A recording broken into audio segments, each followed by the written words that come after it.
안녕하세요. 오늘의 데일리 뉴스레터에 오신 것을 환영합니다. 1. 중국 견제 계획. 2. 미국의 취업. 3. 아시아의 또 다른 시장. 한번 진실을 알아봅시다. 최근 미국과 필리핀이 역대 최대 연합훈련을 실시했습니다. 중국 견제를 목표로 이 둘은 더욱 밀착하고 있는데요. 남중국해와 타이완 주변을 포함한 지역에서 진행되는 발리카탄 벨리카탄 업계를 나란히 훈련에는 미군 약 12,200명, 필리핀군 약 5,400명 등이 참가했습니다.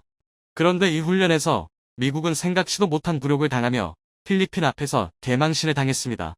미국은 게임 체인저로 불리는 최첨단 무기를 모두 동원했는데 모두의 예상과 다르게 실사격 훈련에서 목표물을 모두 맞추지 못해 명성에 타격을 입은 것입니다.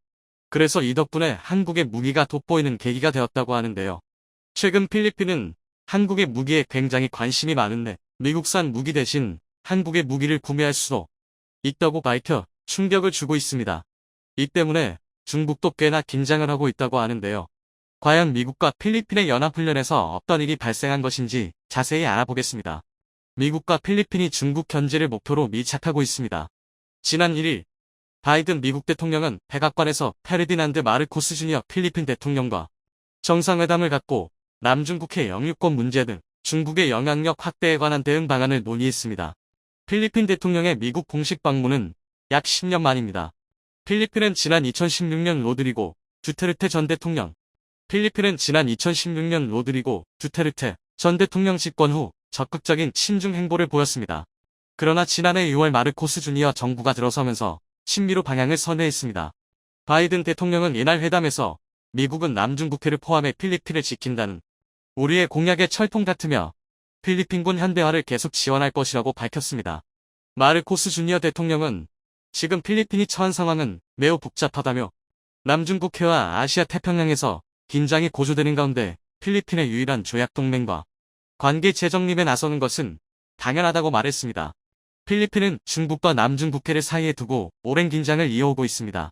특히 지난달 22일에는 중국 해안 경비정이 필리핀 함정에 근접해 대치하는 상황까지 벌어져 양국 외교부가 서로를 향해 비판 성명을 내기도 했습니다. 이날 중돌이 일어난 세컨드 토마스 암초는 중국과 필리핀 등이 영유권 분쟁 중인 스프레틀리 군도 내 위치하고 있습니다. 필리핀의 배타적 경제 수역이지 아닌 이곳에는 현재 필리핀 해군이 주둔 중입니다. 그러나 중국은 1953년 남중국해의 99개 선인 남해군선에 이곳이 포함되므로 자국 관할 영토라고 억지 주장을 하고 있습니다. 지난 2016년 국제상설재판소 팩타는 이 같은 주장이 국제법상 근거가 없다고 판결했지만 중국은 이를 무시하고 같은 입장을 고수해 필리핀을 비롯한 인근 국가들과 마찰을 빚고 있습니다.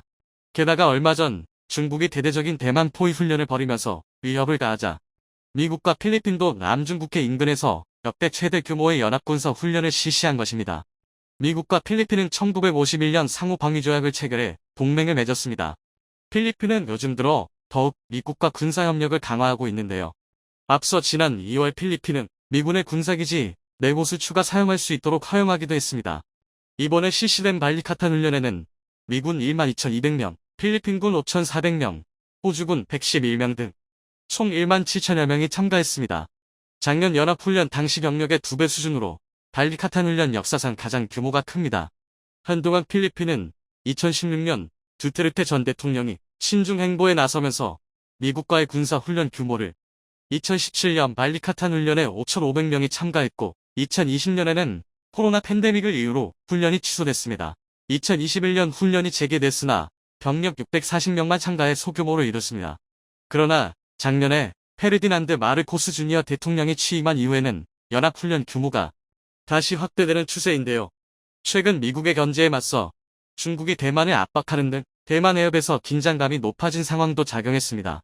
마르코스 대통령은 지난 2월 대만 해협에서 유사 사태가 발생할 경우 필리핀도 말려들 가능성이 있다고 밝히기도 했습니다. 중국은 차이잉원 대만 총통이 미국에서 케빈 메카시 미국 하원의장과 회동한 데 반발해 지난달 대만을 포위하는 형태로 대규모 군사훈련을 벌였습니다. 그리고 앞서 필리핀이 대만 방향 북부 해안가 등 자국 영토 4곳에 미군 기지를 추가 건설키로 하자 중국은 군사적 긴장을 확대한다고 비난했습니다. 이렇게 중국의 위협이 거세지자 미국과 필리핀 양국 군은 처음으로 공격용 로켓 발사를 포함한 실탄 사격을 통한 함선 격침 훈련까지 진행했습니다. 이번 훈련에는 고속기동 호동 로켓 시스템 하이마스와 단거리 대공 방어 차량인 어벤져스, 아파치 공격 헬기, F-35 스텔스기와 특수전 항공기, AC-130 등 미군의 최신 주력 전투기들이 동원됐습니다. 미 국무부는 남중 국해 등에서 필리핀 선박이나 항공기가 공격받을 경우 개입해서 방어하겠다고 강조했습니다. 훈련 마무리 단계에서 필리핀 퇴역함을 남중 국해 해상에 위치신 후 항공기 등에서 사격을 가해 침몰시켰습니다. 미군은 지상과 공중의 무기로 적국 함선을 탐지, 식별, 조준한 뒤 공격한 훈련이라고 밝혔습니다. 그런데 문제는 처음으로 실시한 실사격 훈련에서 발생했습니다. 실사격 훈련에는 우크라이나 전쟁에서 놀라운 위력을 보이며 전쟁 상황을 뒤집을 수 있는 게임 체인저라는 극찬을 얻은 미국산 무기인 하이마스가 동원됐습니다. 그런데 이 훈련에 6발의 하이마스 실탄 사격을 실시했으나 단 한 발도 목표물을 명중시키지 못해 많은 사람들이 충격에 빠진 것입니다. 이로 인해 인도 태평양 지역에서 미국 무기의 명성에 상당한 타격을 입게 됐습니다.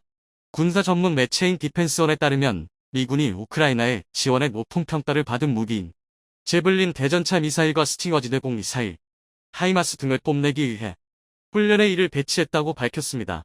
그런데 미군은 목표물인 선박에서 12마일 약 20km 떨어진 바스코 섬에서 6발의 하이마스 로켓을 발사했으나 6발 모두 목표물을 빗나갔다고 매체는 전했는데요. 결국 목표물인 선박은 F-16과 F-35 전투기의 공격을 받고 침몰했으나 하이마스 장거리 로켓의 한계를 확인했다고 매체는 꼬집었습니다. 앞서 지난 3월 하이마스 제조업체인 록히드 마틴 측은 국가 이름을 밝히지 않은 채 태평양의 여러 국가가 우크라이나 전쟁에서 성능을 발휘한 뒤 하이마스 획득에 관심을 보였다고 밝혀 일부 인도 태평양 지역 국가들의 하이마스 구매 가능성을 내비쳤습니다. 그런데 이번에 실사격 훈련에서 목표물을 하나도 맞추지 못하면서 대망신을 당하게 된 것인데요. 역대 최대 연합훈련으로 1만 7천 명을 모아놓은 상태에서 이런 굴욕을 당하게 되다니 미국이 자랑하던 무기의 명성에 큰 타격을 입게 되었습니다. 그런데 이렇게 하이마스가 액을 못 추자 또다시 한국 무기가 돋보이기 시작하는데요. 바로 한국의 K-39 천무 다연장 로켓입니다. 이미 기존의 하이마스를 사용하던 UAE에서 조차 천무로 갈아탈 만큼의 엄청난 위력을 자랑하고 있습니다. 뿐만 아니라 작년 말 폴란드에서도 5조 원 규모의 계약을 체결하면서 앞으로 미국산 하이마스를 대체할 것이라는 평가가 나오고 있는데요. 실제로 UAE가 천무를 도입해서 엄청난 성능을 보이자 바로 옆 사우디에서도 최근에 천무를 배치한 모습을 사우디 국방부는 사우디 군주요 지휘관이 지난 3월 접경 지역 최전방 부대를 방문했다면서 천무가 부대에 배치된 사진과 영상을 트위터에 자랑하듯 공개했습니다. 그동안 비공개여서 정확한 내용이 밝혀지지 않았지만 보도에 따르면 약 1조 원가량의 천무가 수출된 것으로 그동안 천무 MLRS를 도입한 중동 국가는 아랍에미리트 UAE뿐이었지만 사우디까지 추가된 것입니다. 천무 다연장 로켓은 단시간에 넓은 지역을 여러 발의 고화력 로켓으로 제압하는 무기입니다. 천무는 2009년부터 5년 동안 개발된 국내 독자 기술의 무기인데요. 그런데 여기에 더해 이제 천무는 램제트 기술로 2배 이상 늘어난 사거리를 지니게 됐습니다. 이는 미군이 보유한 하이마스가 긴장하기에 충분한 위력으로 군 안팎에서는 천무가 차세대 게임 체인저가 될 것이란 평가가 나오고 있는데요.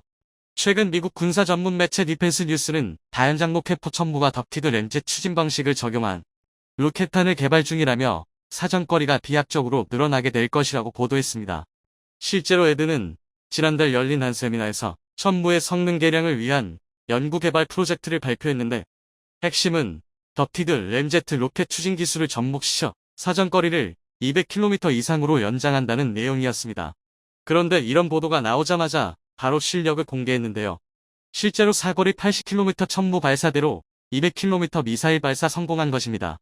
최근 해외 군방산업계 관계자들이 참관한 가운데 다연장 로켓 천무 발사대, 기존 사거리 80km의 3배가 넘는 신형 전술 지대지 유도 무기를 탑재해 시험 발사에 성공했습니다. 천무 발사대에 탐재되는 사거리 200여 킬로미터의 신형 전술 유도기가 외부에 공개된 것도 이번이 처음입니다. 현장에선 사우디아라비아와 노르웨이, 이집트, 스웨덴, 아랍에미리트 UAE, 폴란드, 필리핀 등 7개국 군방산업계 관계자 50여 명이 이 장면을 참관했습니다. 이미 개발이 완료된 사거리 180km의 기존 전술 지대지 유도 무기는 그동안 고정형 발사대로만 발사가 가능했습니다. 하지만 이번에 발사된 미사일은 사거리가 향상됐을 뿐만 아니라 기동성이 높은 천무 발사 차량의 탐지가 가능한 방식으로 개발되고 있는 것이 공개되는, 특히 하이마스의 실사격 구력을 본 필리핀 관계자들은 이를 더욱 유심히 살폈을 것 같은데요. 이렇듯 천무차 엄청난 능력을 보여주자 미국은 해외 수출 시장을 뺏길까봐 노심초사하고 있습니다. 하이마스 개발사인 록히드 마틴은 최근 하이마스의 연간 생산량을 기존 60기에서 96기까지 늘릴 준비를 하겠다고 급히 밝혔습니다. 하지만 록히드 마틴의 투자 확대에도 생산량을 확보하는 데는 수년이 소요될 전망입니다.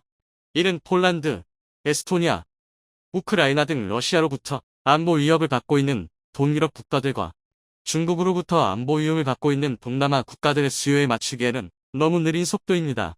이 때문에 최근 하이마스와 비슷한 성능 아니 더 뛰어난 성능을 보유하고 있으면서도 가격은 저렴한 한국의 천무가 주목받고 있는 것입니다. 실제 하이마스를 주문하려던 폴란드는 몇 년 안에 주문량을 모두 받지 못할 것으로 예상하고 결국 한국의 천무를 선택했습니다. 이제 신형 전술유도 무기를 장착한 천무 개발이 완료되면 K방산의 핵심 무기로 미국의 하이마스를 제치고 해외 수출도 폭발적으로 늘어날 것으로 기대되고 있습니다. 한국, 설레발 치지 말아라. 루마니아의 K94주포 도입을 둘러싼 논쟁이 뜨겁습니다. 루마니아의 K94주포 도입을 둘러싼 논쟁이 뜨겁습니다. 최근 루마니아 국방부는 예외의 차세대 자주포 도입을 위한 예산 승인을 요청했는데요. 국내 다수의 매체도 폴란드 사례를 예로 들며 루마니아가 대한민국 K9 자주포 도입을 결정했다고 앞다퉈 대서특필하고 있습니다. 이대로만 가면 물 흐르듯 자연스럽게 또 한 번 K9 자주포 대박이 터질 것 같은데요. 그런데 오히려 전문가들은 정반대의 분석을 내놓고 있습니다. 루마니아의 K9 자주포 도입 여부를 두고 첨예한 대립을 이어가고 있는데요. 오늘은 어디에서도 볼 수 없었던 루마니아 K9 자주포 도입의 실상에 대해 낱낱이 파헤쳐 드리겠습니다. 루마니아의 자주포 도입 예산만은 금액으로만 따져도 19억 2,300만 달러, 한약 2조 5천억 원이 넘는 초대 규모 사업입니다. 총 2단계로 구성된 이번 사업은 1단계에만 자주포 54문 구매가 계획되어 있는데요. 현재상으로 보면 한 개 대대 18문씩 완전히 새로운 포병 여단 하나를 창설할 만큼의 물량을 도입하는 셈입니다. 단순 규모 면에 있어서는 전 세계 각국에서 진행 중인 자주포 도입 사업 중에서도 손에 꼽을 만한 수준입니다. 게다가 루마니아는 대대적인 군 현대화 사업을 추진하고 있습니다. 다시 말해 이런 대규모 사업이 한두 번으로 끝나지는 않을 것이라는 뜻입니다. 실제로 이미 2023년부터 시작되는 차기 전차 도입 사업을 준비하고 있는데요. 이런 대규모 전력 개편은 일반적으로 같은 나라의 무기체계를 도입하는 경우가 대부분입니다. 운용 난이도 측면이나 유지보수 측면이나 체계가 단순할수록 효율이 높기 때문인데요. 이를 군에서 얼마나 중요하게 생각하는지는 폴란드를 보면 확실히 말 수 있습니다. 현재 폴란드는 지상 전력에서만 K2 극표 980대, K9 자주포 670문 도입을 추진하는 등 사실상 군 편제를 대한민국 무기체계로 송두리째 바꾸고 있는데요. 이것도 모자라 최근에는 자체 개발한 보르숙 장갑차에 K9 차체 도입을 검토 중이고 여기에 추가로 AS-21 레드백 도입까지 검토하고 있습니다. 이뿐만이 아닙니다. 장거리 타격 무기 보유를 위해서는 K239 천무 발사기 300대를 도입하고 자국산 사격 통제 장치, 차대와 결합하여 WR300 호마르로 개수하는 사업을 계획하고 있는데요. 이 모든 게 체계 통합이라는 이유로 아주 쉽게 설명할 수 있습니다. 그리고 루마니아 또한 폴란드 사례처럼 외산 무기를 일어날 확률이 큰데요. 이번 자주포 도입 사업의 결과에 따라 앞으로 수십 년간 이어질 루마니아의 군 현대화 사업에서 유리한 고지를 선점할 수 있다는 뜻입니다. 심지어 루마니아는 지난 2022년 국방 예산을 GDP 2.5% 수준으로 높이겠다 밝혔고 향후 최대 3%까지 점진적으로 증액할 것이라 선언했는데요. 지금의 자주포 도입 사업은 이 막대한 계획에 마중물에 불과합니다. 그런데 문제는 이처럼 워낙 미래 가치가 큰 대규모 사업이다 보니 너도 나도 줄을 대느라 온갖 잡음이 끊이질 않고 있다는 건데요. 우선 이쯤에서 확실히 짚고 넘어가야 할 점은 루마니아가 아직 예산만 확보 중일 뿐 아직 어느 나라에 어떤 자주포를 도입하겠다 특정한 상태는 아니라는 것입니다. 하지만 그럼에도 불구하고 현재 가장 유력한 도입 후보로 거론되는 건 다름 아닌 대한민국의 K9 자주포인데요. 지난 4월 4일 루마니아 군사 전문 매체 디펜스 루마니아는 국방부의 자주포 예산 승인 요청을 최초로 보도하며 대한민국의 K9 자주포가 도입 기종으로 가장 유력하다고 못 박았습니다. 이는 단순히 K9의 성능이 독보적이라거나 전 세계 방산 시장 점유율 70%에 이를 만큼 무수한 검증을 받았기 때문만은 아니었는데요. 루마니아의 K9 도입이 가장 유력하다 평가받는 이유는 이미 관련 논의가 여러 차례 모간 상태이기 때문입니다. 실제로 한 폴방산 계약을 계기로 대한민국 무기체계에 대한 루마니아의 관심은 실질적 움직임으로 나타나고 있습니다. 일례로 지난 2022년 9월부터 최근까지 루마니아 국방부 고위 관계자 등 무려 3차례나 한국을 방문하여 군사 분야 협력에 대해 논의했는데요. 특히 지난 1월 31일에는 테모도르 인치카시 병기 총국장이 직접 현대로템과 한화의 머로스페이스를 방문하여 K2 흑표, K9 자주포 생산시설을 견학했습니다. 특히 한화의 에어로스페이스와는 루마니아가 탄약 생산을 다른 나라에 의존하고 있는 문제를 개선하기 위해 상당히 심도 깊은 논의를 나눈 것으로 알려져 있는데요. 대한민국으로 치면 방위사업청장이 직접 타국의 방산업체를 방문해서 군사협력을 추진한 셈입니다. 이 정도면 아무리 방산계약에 변수가 많다 하더라도 사실상 가계약이나 다름없는 상태인데요. 게다가 대한민국과 루마니아의 방산협력은 여기서 끝이 아닙니다. 지난 2월에는 루마니아의 북명 방산업체 로만과 K9의 제작사 한화에어로스페이스가 무기체계 협력을 위한 양해각서 MOU를 체결했습니다. 물론 일각에서는 MOU를 체결한 것을 두고 기업 간의 친선을 위한 것뿐이지 실질적인 의미가 없다고 주장하는데요. 하지만 양사의 MOU는 K9 자주포, AS-21, 레드백 등의 무기체계에 대한 공급 및 활용, 보수 유지와 관련된 상호협력 방안이 담겨 있습니다. 더군다나 롬맘은 우리로 치면 국방과학연구소 에드와 비슷한 위치입니다. 같은 국명 방산업체 폴란드 PGZ도 한 폴방산 계약에 있어 실무적으로 가장 큰 역할을 담당해 왔는데요. 이를 알고 보면 로만과 한화의 머로스페이스의 협력에는 상당히 큰 의미가 내포되어 있음을 짐작할 수 있습니다. 오죽하면 국내 다수의 매체는 앞다퉈 루마니아의 K9 도입을 기정사실로 보도하고 있는데요.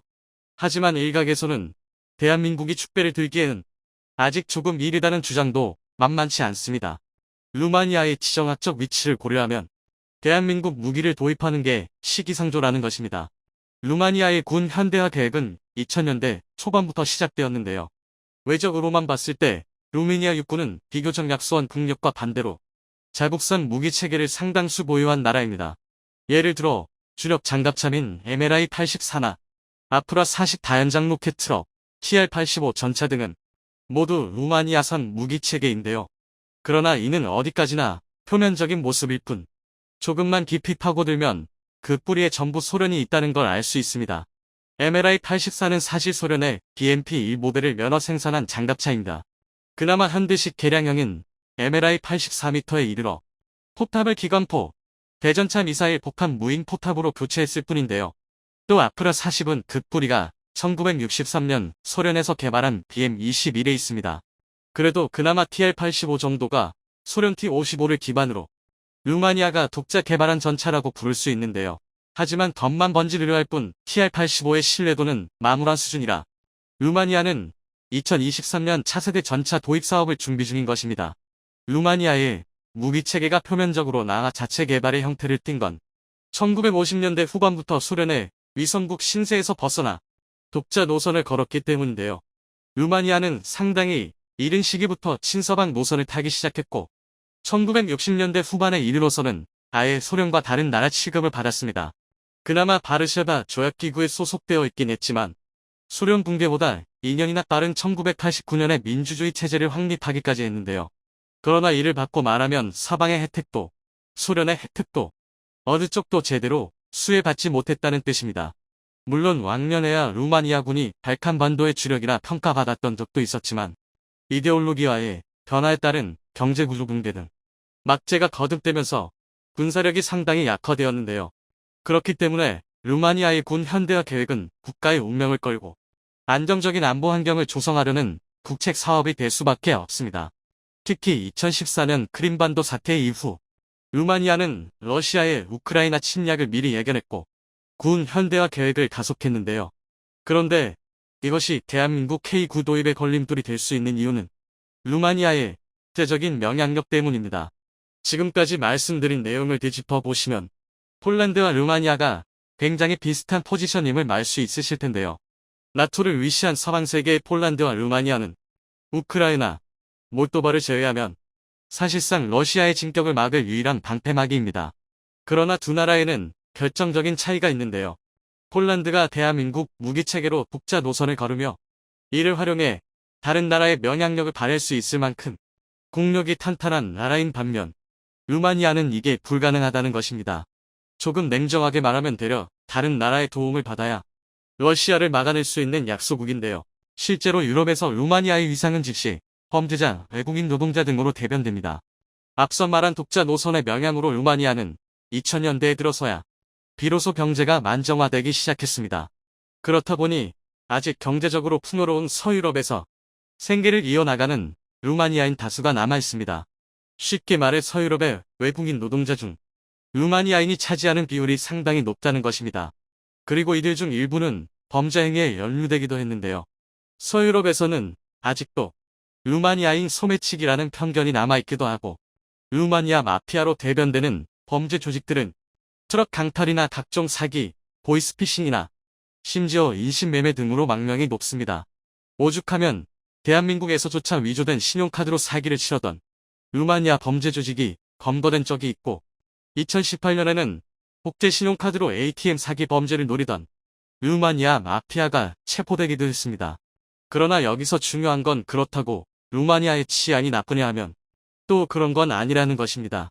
오히려 치안 지수로 따지면 루마니아는 142개국 중 26위로 서유럽 선진국들과 크게 차이 나지 않고 대한민국과 비교해도 고작 5단계 아래인데요. 일각에서는 루마니아를 밤에 혼자 걸어다녀도 안전한 나라라고 표현하기도 할 정도입니다. 앞서 루마니아 마피아들의 범죄 행각과 비교하면 의외의 결과인데요. 이는 바꿔 말해 루마니아 내부 환경과 국제적인 위상에 상당한 괴리가 있다는 뜻입니다. 루마니아가 이 격차를 줄이고 국제적인 편견을 해소하기 위해선 서유럽의 강대국들과 군사적, 외교적 관계를 맺는 게 가장 빠른 길입니다. 예를 들자면 1대당 200억 원이 넘는 가격이 유지 보수도 힘들어서 자국에서조차 외면받는 독일, PZH-2000을 도입하는 식으로 독일과의 관계를 돈독히 할 수도 있을 것입니다. 지금까지 유럽의 많은 나라들이 독일에 기대어 국제적인 영향력을 확보해왔는데요. 이미 가장 가깝게는 노르웨이가 독일과의 유대를 핑계로 K1표 대신 레오파르트 2H를 도입한 전적이 있습니다. 하지만 안보의 정치적 이해관계가 개입하기 시작하면 늘 좋지 않은 결과가 나오곤 했습니다.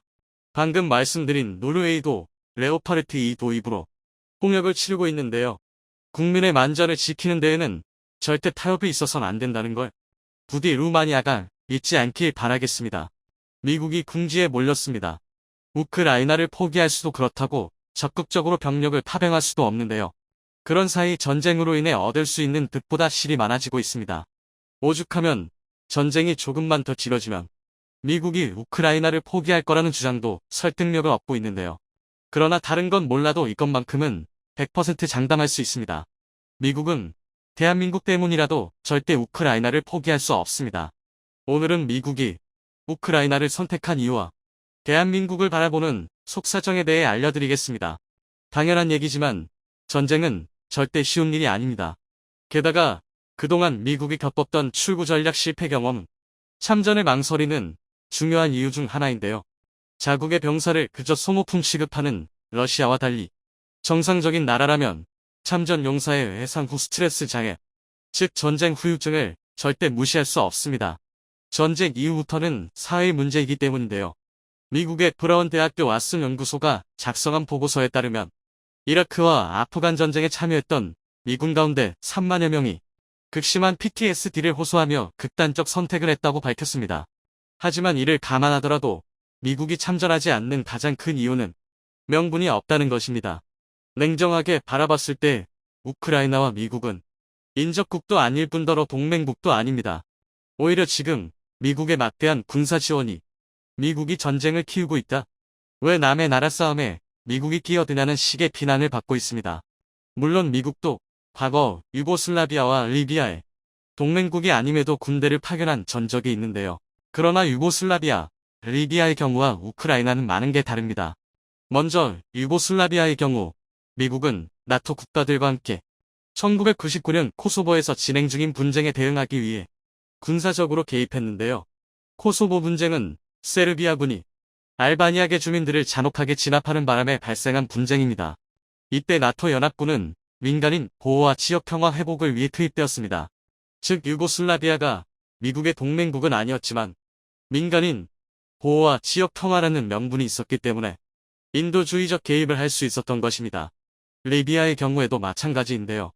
지난 2011년 당시 지도자였던 무아마르 카다피에 충성하는 세력과 반정부 세력 간 내전에 의해 수많은 민간인이 희생당하자 미국을 포함한 다국적 연합군이 유엔 안전보장이사회의 승인을 얻어 군대를 파견했습니다. 반면 우크라이나 전쟁은 기준이 모호하긴 하지만 엄밀히 말해 미국과 크게 관련 없는 두 나라의 국경 분쟁입니다. 심지어 우크라이나의 역사를 더듬어가면 소련이 등장하는데요. 되려 미국보다는 러시아와 가까운 나라입니다. 하지만 그럼에도 불구하고 미국이 군사 지원을 결정할 수 있는 건 절대적인 명분, 부다페스트 안전보장각서가 있기 때문입니다. 1994년 12월 헝가리 부다페스트에서 체결된 이 각서는 소련 소속이었던 카자흐스탄, 벨라루스, 우크라이나 3국이 독립을 결정하면서 미국, 영국, 러시아와 체결한 조약인데요. 1991년 소련이라는 거대한 버팀목이 사라지면서 이 나라들은 주권을 지키기 위해 아주 막대한 대가를 제시했습니다. 바로 소련의 유산으로 남은 핵무기입니다. 실제로 당장 우크라이나만 봐도 사용할 능력은 없었지만 우선 보유한 핵미사일만 176발에 핵탄두는 무려 1800여 개가 넘습니다. 미국과 소련이 경쟁적으로 핵무기를 개발했던 당시에도 우크라이나의 핵무기 보유량은 무려 세계 3위였는데요. 게다가 카자흐스탄과 벨라루스에 남아있는 핵탄두를 모두 포함하면 무려 4천여 발이나 되는 핵무기가 3국의 영토에 고스란히 남아있었습니다. 국제정세를 3분지게하고 있던 미국, 영국, 러시아 입장에서는 다이너마이트가 가득 들어있는 박스를 초등학생이 깔고 앉아있는 것과 마찬가지였는데요. 그래서 부랴부랴 체결된 것이 부다페스트 안전보장각서입니다. 핵확산 금지 조약 NPT로 대표되는 핵보유국들을 사다리 걷어차기의 시작인데요. 그런데 지금에 와서는 이 부다페스트 안전보장각서가 미국의 미약한 명분이 되고 있습니다. 부다페스트 안보각서의 내용을 요약하면 핵을 포기하는 대신 미국, 영국, 러시아가 3국의 국경선을 보전하고 해당 국가들에 대한 무력 사용을 자제하며 만약 침략에 의해 위협을 받을 경우 군사적 지원을 제공한다고 명시되어 있는데요. 하지만 2022년 2월 24일 러시아가 이를 위반했고 미국은 캐케묵은 조약에 따라 전장으로 소환되었습니다. 그런데 여기서 아마 눈치가 빠르신 분들은 한 가지 중요한 사실을 눈치채셨을 겁니다. 우크라이나가 핵무기를 포기하는 대신 미국이 안전을 보장해 준다는 것. 이는 대한민국이 핵미사일을 개발하지 않는 대신 미국이 핵우산을 제공한다는 합의와 굉장히 유사한데요. 그렇기 때문에 미국이 더더욱 우크라이나를 포기하지 못하는 것입니다. 그도 그렇게 미국이 우크라이나를 포기한다는 것은 동맹국들의 시선에서 미국이 언제든 약속을 저버릴 수 있다는 것을 증명하는 꼴입니다. 프랑스의 샤를 드골이 핵무기를 개발하기 위해 파리를 위해 뉴욕을 포기할 수 있는가? 라고 미국에 일갈했던 것처럼 서울을 위해 워싱턴을, 뉴욕을 포기할 수 있는가? 하는 의문이 생기는 것입니다. 실제로 이건 자체적인 핵무장을 주장하는 이들의 가장 강력한 명분인데요. 다시 말해 미국은 우크라이나를 통해 오랜만에 세계 경찰로 복귀했지만 동시에 시험대에 오른 것입니다. 이 시험대에서 미국이 가장 눈치를 보고 있는 심판관은 바로 대한민국입니다. 다름 아닌 북한 때문인데요. 미국의 대북 제재는 명백하게 실패했습니다. 더군다나 극단적으로 말해서 우크라이나가 핵을 포기했기 때문에 전쟁이 일어난 마당에 대한민국은 아직까지 자체 핵무장이 아닌 미국의 핵우산을 믿고 있습니다. 만약 대한민국이 자체 핵무장을 선택한다면 핵 도미노가 일어날 것은 불보듯 뻔한 일입니다. 게다가 남북관계가 강대강으로 치닫기 시작하자 대한민국 내부에서부터 전술핵 배치에 대한 목소리가 힘을 얻고 있는데요. 심지어 대한민국은 세계 5위의 원자력 기술 강국으로 마음만 먹는다면 언제라도 핵무기를 만들 기술력까지 보유한 국가입니다. 이는 세계 군사력 순위 6위에 북한과 중국을 동시에 견제할 수 있는 유일한 국가인 대한민국이 언제든 마음만 먹으면 미국의 등을 돌릴 수 있다는 얘기인데요. 이뿐만이 아닙니다. 우크라이나 전쟁을 통해 주한미군의 가치도 의심받고 있습니다. 비단 얼마 전까지만 하더라도 대한민국과 미국은 상호 방위조약이 체결되어 있기 때문에 대한민국을 공격하는 것은 미국을 공격하는 것과 마찬가지라는 게 상식이었는데요. 하지만 안타깝게도 이러한 주장은 약 1년 전에 가능했던 얘기입니다. 애초에 부다페스트 안전보장각서, 돈바스 정전조약인 미인스크 협정이 실질적인 국가 간 분쟁에서 아무런 의미가 없다는 것이 증명되면서 국제조약은 힘을 잃고 있습니다. 쉽게 말해 이제는 입이 아닌 행동으로 보여줘야 하는 시대가 온 것입니다. 이처럼 미국은 대한민국이 떠나는 것을 막기 위해서라도 절대 우크라이나를 포기할 수 없습니다. 그리고 대한민국 또한 냉전 이후 최대 규모의 이념 대립이 되어버린 우크라이나 전쟁으로 인해 중요한 선택의 기로에 놓이게 되었는데요. 현재 전 세계는 언제 터질지 모르는 폭탄과도 같은 상태가 되었습니다. 말 그대로 일촉즉발의 기로에 놓인 건데요. 대한민국이 내린 오늘의 선택은 앞으로 100년간 이 땅의 역사를 좌지우지할 것입니다. 혼돈이나 마찬가지인 지금의 상황에서 미국과 대한민국 모두 서로에게 최선이 되는 올바른 선택을 내린다는 건 절대 쉬운 일이 아닐 텐데요.